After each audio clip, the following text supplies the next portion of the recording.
ओम शांति। आज बाबा बच्चों को समझा रहे हैं कि तुम सभी को स्पष्ट करके बताओ कि भगवान किस तन में आते हैं। बाबा कहते कि मैं पतितों को पावन बनाने के लिए आता हूँ, तो ज़रूर पतित सृष्टि में ही आऊँगा ना। और जब मैं पतित सृष्टि में आऊँगा तो भक्तों को भगवान मिलता तो किसी पुराने भक्त के तन में ही आऊँगा ना। तो बाबा कहते हैं भक्तों को भक्ति का फल देने के लिए भगवान को जब आना पड़ता है तो वो किसी साधु संत के तन में नहीं आते हैं, कोई और किसी के तन में नहीं आते।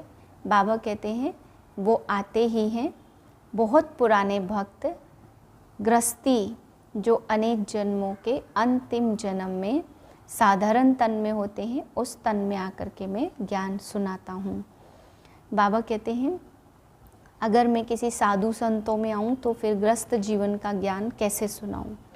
गृहस्थ जीवन को ही मुझे पावन बनाना होता है, इसलिए ना तो मैं साधु संतों में आता हूँ, ना मैं कोई पवित्र आत्माओं या कोई ब्रह्मचारियों में आता हूँ। बाबा कहते मुझे गृहस्थ जीवन वालों को ज्ञान देना है, तो मैं गृहस्थी के तन में ही साधारण ब्रह्मा तन में आता हूँ और तुम सबको पतित से पावन बनाता हूँ। तो बाबा कहते स्पष्ट करके बताओ कि इसी तन में बाप क्यों आते हैं और इसी तन को बाबा को क्यों लेना पड़ता है, कैसे इस तन को ही सबसे ऊंचा पद इस आत्मा को दिलाते हैं। तो ये आत्मा सतयुग में क्या थी और उसके बाद अनेक जन्म के बाद अंतिम जन्म में साधारण तन में कैसे आई, इस राज को, इस रहस्य को बाबा कहते स्पष्ट करके बताओ। फिर बाबा समझा रहे इतने सुंदर देवी देवताओं को जो सर्वगुण संपन्न है, उन सभी को काला बना दिया है, राम को भी कृष्ण को भी।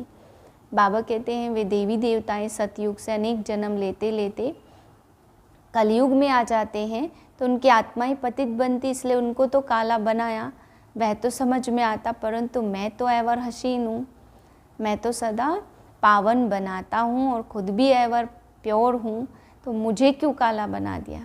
बाबा हंसी हंसी में कहते हैं मुझ शिव ने, मैंने क्या गुनाह किया जो मुझे भी काला बना देते। तो बाबा कहते होगा कोई काला जिसने मुझे काला बना दिया, बाकी जानते नहीं हैं कि मुझ शिव का आकार कैसा है, मैं कौन हूँ और कैसे आकर के तुम सभी बच्चों को हीरे जैसा बनाता हूँ। फिर बाबा आज समझा रहे हैं कि पवित्रता सुख शांति की जननी है, तो बच्चे इस रहस्य को जानना है। ऐसे ही नहीं कि ब्रह्मचारी बन गए और फिर सोच रहे सुख शांति क्यों नहीं है। बाबा कहते नहीं, वृत्ति से, संकल्प से, मन वचन कर्म से अगर पवित्र बनते हैं तो निश्चित ही यह सुख शांति की जननी है। तो सुख शांति खुद को भी मिलती और अनेक आत्माओं तक भी इसके वाइब्रेशन पहुँचते। तो बाबा कहते बहुत गहरी बात है, इसको समझना है और पवित्रता को बहुत गहराई से अटेंशन दे करके चेक करना है। हमारी वृत्ति, हमारे बोल, हमारे संकल्प सब कुछ पवित्र हैं। फिर बाबा ओम शांति। मैं महान पवित्र आत्मा हूँ, मुझ आत्मा का जन्म सारे विश्व को पावन बनाने के लिए हुआ है।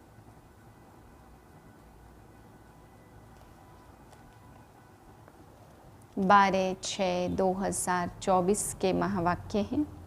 मीठे बच्चे, बाप उस रथ में आते हैं जिसने पहले पहले भक्ति शुरू की, जो नंबर 1 पूज्य था फिर पुजारी बना है।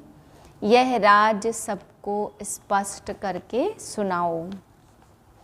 प्रश्न है बाप अपने वारिश बच्चों को कौन सा वर्षा देने आए हैं। उत्तर है बाप सुख शांति प्रेम का सागर, यही सारा खजाना वह तुम्हें विल करते हैं। ऐसा विल कर देते जो 21 जन्म तक तुम खाते रहो, खुट नहीं सकता, तुम्हें कौड़ी से हीरे जैसा बना देते। तुम बाप का सारा खजाना योग बल से लेते हो, योग के बिना खजाना मिल नहीं सकता। ओम शांति। शिव भगवान वाच।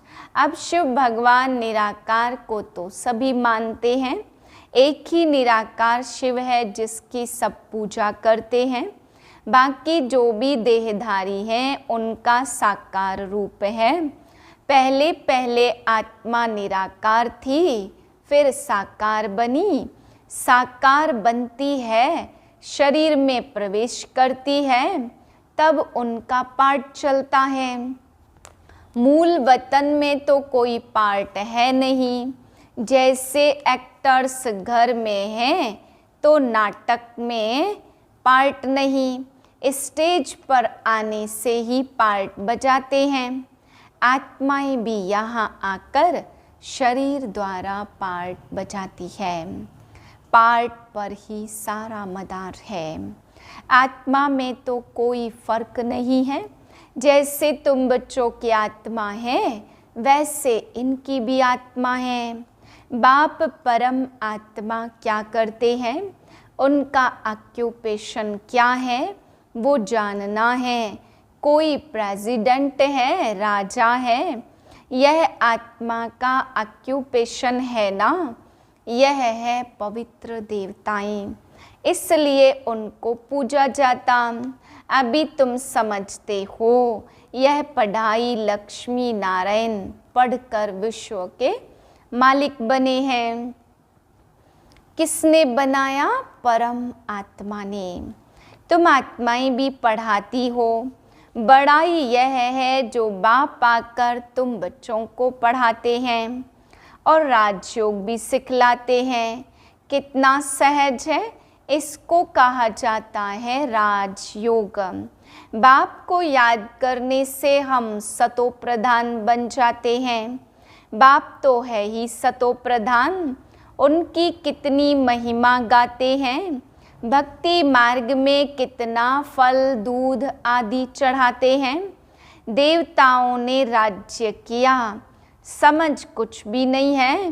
देवताओं को पूजते, शिव पर दूध फल आदि चढ़ाते। अच्छा, शिव पर क्यों चढ़ाते?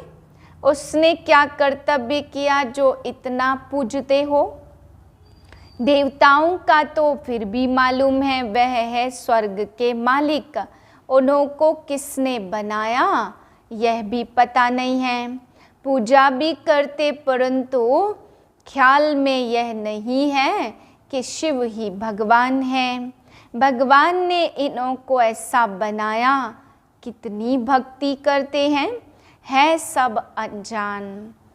तुमने भी शिव की पूजा की होगी, अभी तुम समझते हो, आगे तुम कुछ भी जानते नहीं थे। उनका ऑक्यूपेशन क्या है, क्या सुख देते हैं, कुछ भी पता नहीं था।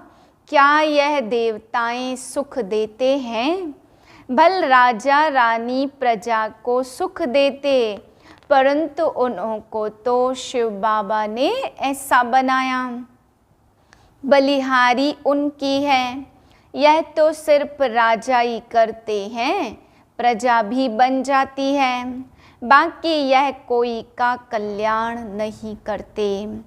अगर करते भी हैं तो अल्पकाल के लिए।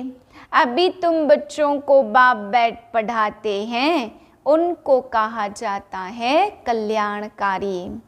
बाप अपना परिचय देते हैं, मेरे लिंग की तुम पूजा करते थे। उनको परम आत्मा कहते थे। परम आत्मा से परमात्मा हो जाता, परंतु यह नहीं जानते कि यह क्या करते हैं। बस सिर्फ कह देंगे कि वह सर्वव्यापी है, नाम रूप से न्यारा है, फिर उस पर दूध चढ़ाना शोभता नहीं है ना। आकार है तब तो उस पर दूध आदि चढ़ाते, उनको निराकार तो कह नहीं सकते। तुमने मनुष्य तुमसे बहुत आर्ग्यू करते, बाबा के आगे भी आकर आर्ग्यू ही करेंगे, फालतू माथा खपाएंगे, फायदा कुछ नहीं। यह समझाना तो तुम बच्चों का काम है। तुम बच्चे जानते हो बाबा ने हमको कितना ऊंच बनाया। यह पढ़ाई है, राम राज्य ही नहीं जो पवित्र रह सके। देवी देवता थे, फिर वाम मार्ग में चले जाते। बाकी जैसे चित्र दिखाए हैं ऐसे नहीं। जगन्नाथ के मंदिर में तुम देखेंगे काले चित्र है। बाप कहते माया जीते जगत जीत बनो, तो उन्होंने फिर जगन्नाथ नाम रख दिया। ऊपर में सब गंदे चित्र दिखाए हैं। देवताएं वाम मार्ग में गए तो काले पड़ गए, उनकी भी पूजा करते रहते। मनुष्यों को तो कुछ पता नहीं कब हम पूज्य थे। 84 जन्मों का हिसाब किसकी भी बुद्धि में नहीं है। पहले पूज्य सतो प्रधान और फिर 84 जन्म लेते लेते तमो प्रधान पुजारी बन पड़ते। रघुनाथ मंदिर में काला चित्र दिखाते, अर्थ तो उनका कुछ भी समझते नहीं। अभी तुम बच्चों को बाप बैठ समझाते, ज्ञान चिता पर गोरे बनते हो और काम चिता पर काले बन जाते हो। देवताएं वाम मार्ग में जाकर विकारी बन पड़े, फिर उनका नाम तो देवता रख नहीं सकते। वाम मार्ग में जाने से काले बन पड़े तो यह निशानी दिखाई। तुम जानते हो शिव बाबा तो काला बनता ही नहीं, वह हीरा है जो तुमको हीरे जैसा बनाते। वह तो कभी काला बनते नहीं, उनको फिर काला क्यों बना दिया? कोई काला होगा, उसने बैठ काला बनाया होगा। शिव बाबा कहते हमने क्या दोष किया जो मुझे काला बना दिया? मैं तो आता ही हूँ सबको गोरा बनाने, मैं तो सदैव गोरा हूँ। मनुष्यों की बुद्धि ऐसी बन पड़ी जो कुछ भी समझते हैं नहीं। फादर को देखो कैसे सब कुछ दे दिया। इस ब्रह्मा ने सब कुछ बाप के हवाले कर दिया। भल साधारण थे, ना बहुत गरीब ना बहुत साहूकार।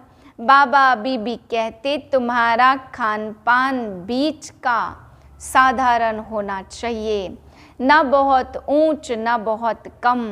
बाप ही सब शिक्षा देते हैं, यह भी देखने में तो साधारण ही आते हैं। तुमको कहते कहाँ है भगवान दिखाओ, अरे आत्मा बिंदी है, उनको देखेंगे क्या? यह तो जानते हो आत्मा का साक्षात्कार इन आँखों से होता नहीं।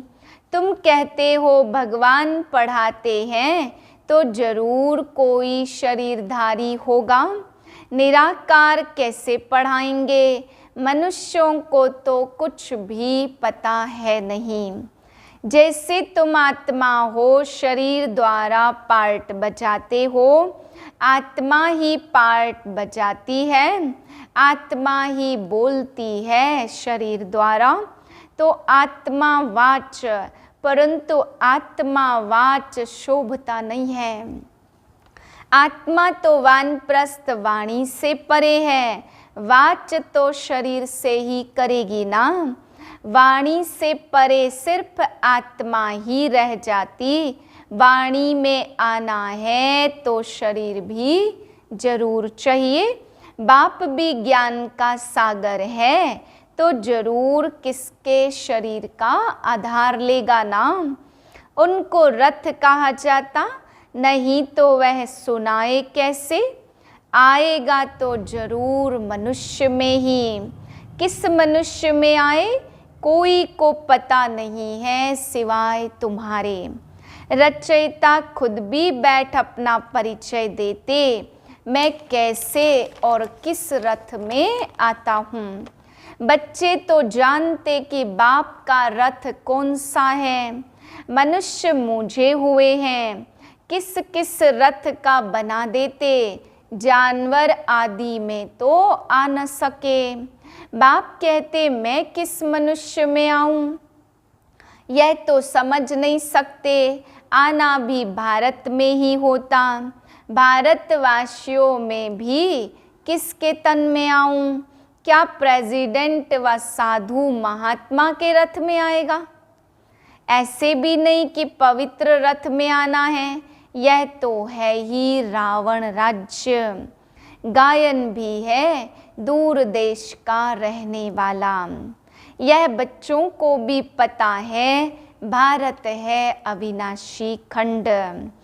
रुद्र शिव बाबा जो ज्ञान का सागर है, उनसे यज्ञ रचा है ज्ञान देने के लिए। तुम बच्चे अभी जानते हो, हमको बाप पढ़ा रहे हैं। बाप तो है बहुत साधारण। मनुष्य क्या जाने, उन बड़े बड़े आदमियों की तो बहुत बड़ी महिमा होती है। बाप तो बिल्कुल साधारण सिंपल बैठा है। मनुष्यों को कैसे पता पड़े, यह दादा तो जौहरी था। शक्ति तो कोई देखने में नहीं आती, सिर्फ इतना कह देते इसमें कुछ शक्ति है, बस। यह नहीं समझते कि इसमें सर्वशक्तिमान बाप है। इसमें शक्ति है, वह शक्ति भी आई कहाँ से? बाप ने प्रवेश किया ना, जो उनका खजाना वह ऐसे थोड़ी दे देते, तुम योग बल से लेते हो। वह तो सर्वशक्तिमान है, उनकी शक्ति कहाँ चली नहीं जाती। परमात्मा सर्वशक्तिमान क्यों गाया जाता, यह भी कोई जानते नहीं। बाप आकर सब बातें समझाते। बाप कहते, जिसमें मैं प्रवेश हुआ हूँ, इसमें तो पूरी जंग चढ़ी हुई थी। पुराना देश, पुराना शरीर, उसके बहुत जन्मों के अंत में आता हूँ। कट जो चढ़ी है वह कोई उतार न सके। कट उतारने वाला एक ही सतगुरु है, वह एवर प्योर है। वह भल करोड़पति है, परंतु अल्पकाल के लिए। सबका खलास हो जाएगा। वर्थ पाउंड तो तुम बनते हो।